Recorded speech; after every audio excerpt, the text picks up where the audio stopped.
So after the buzzards, here's the wood I've chopped this morning. Just a little bit each day. Well, when I can. This is what's left. Here's where we get the water from. It's all lagged. This is the last of this wood's been in here for a long time. I'm just using the chainsaw to chop up the rags.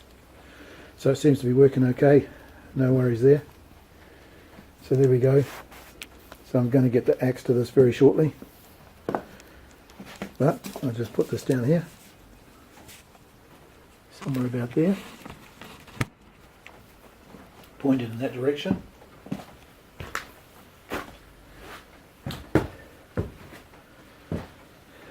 There we are.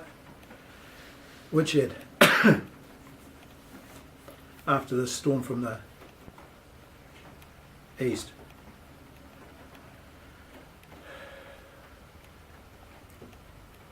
Yep, it's a hard job. Returning the world back to the earth. Returning the mind back to the heart here. It's hard work. Because you've got to turn the media off, which is feeding the culture. That's the reality. Whatever media there is, it's feeding the culture. This is the reality. The media feeds the culture. We're just in a petri dish, and no different to bacteria. You plate out bacteria on nutrient media, and it will grow if it's suitable to that media. And we're no different. Switch the media off, change your culture. That's what happens. But it's a problem, because who's going to switch off? The mind seems to want this continuously. Switching the media on, so you maintain this negative culture.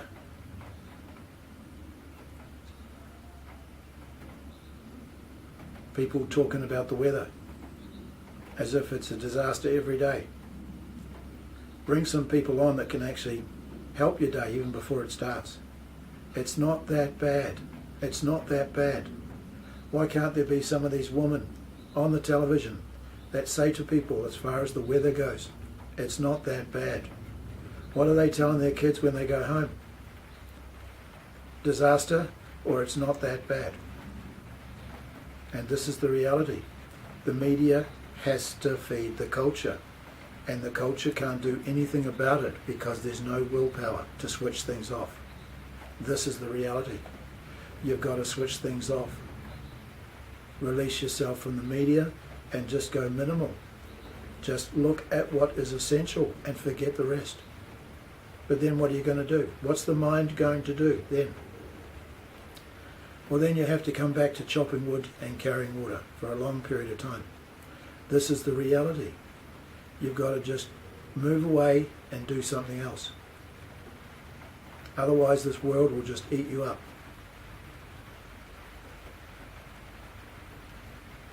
So there's this aspect, this return to the earth, the heart, both of them, the physical one on the left side, and the spiritual one on the right side, and the psychic one in the center. A lot of this stuff is actually just buried in the psyche. That's all.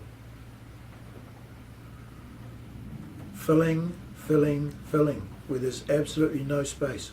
Well, there's no space, it's filled. And when the space is there, there seems to be this need to have to fill it. Why can't the space just be empty, just as it is? But there's no room for space. Space, right side, and there's no room for it on the left. It seems that the left does not like right space.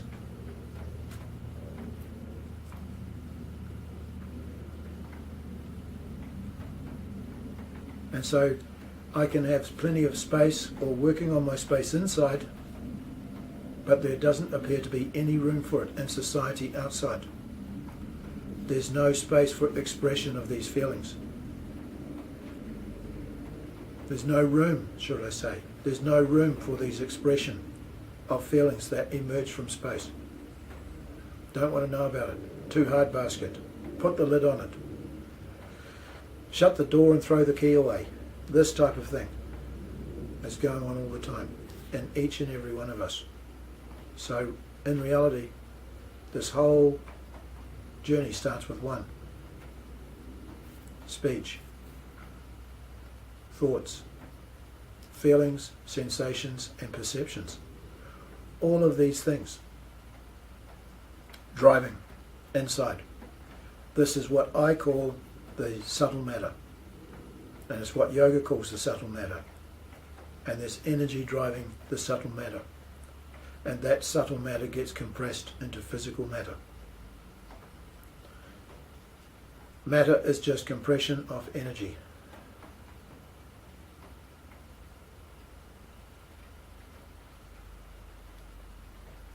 And the perceptions are habituated.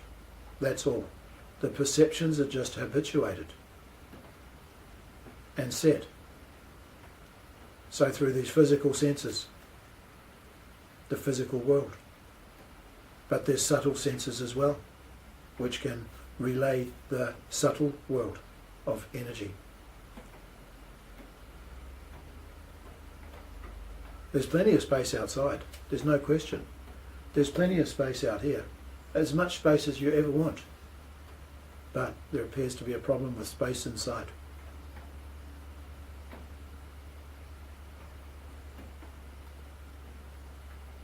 We need the room to be able to release the space.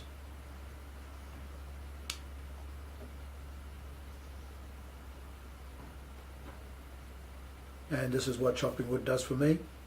Chopping wood brings this space, allowing for this expression. This is my own room out here.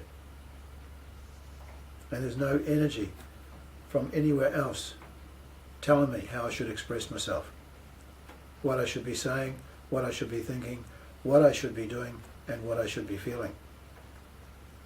So this whole journey, freedom from feelings laid on, feeling from thoughts, thinking put in, so I can start working on my own stuff, lifting the lid, taking the cap off, taking the intellectual cap off, and lifting the manhole cover.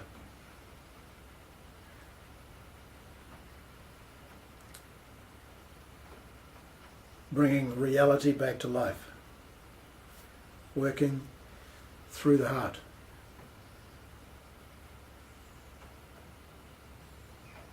Living through the heart, through this heart space, heart earth space. And the tribes people are very good at it. The tribes people are happy people, happy, contented people. But it seems that there's the majority around that do not like happy, contented people. There seems to be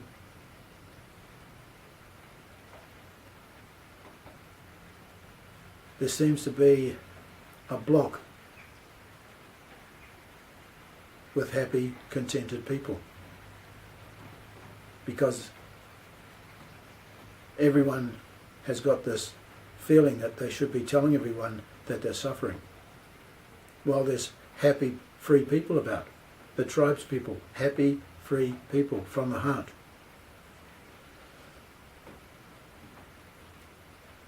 And this is the reality.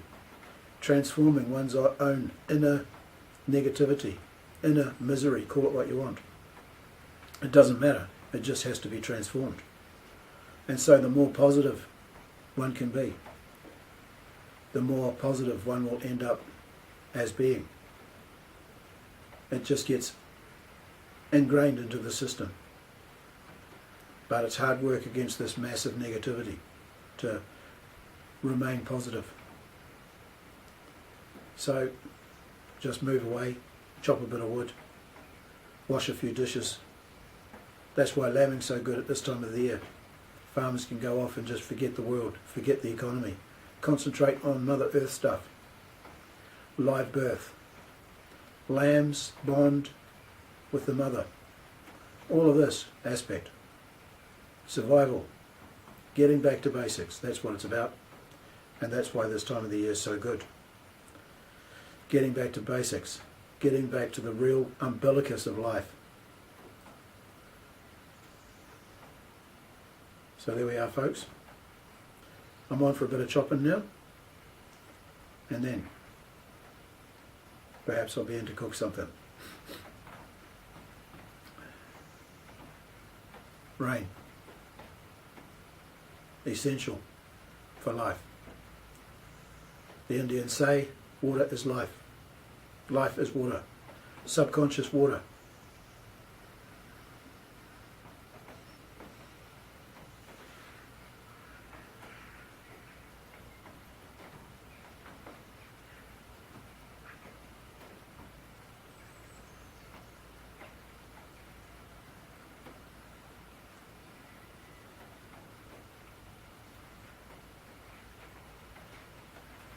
Adios.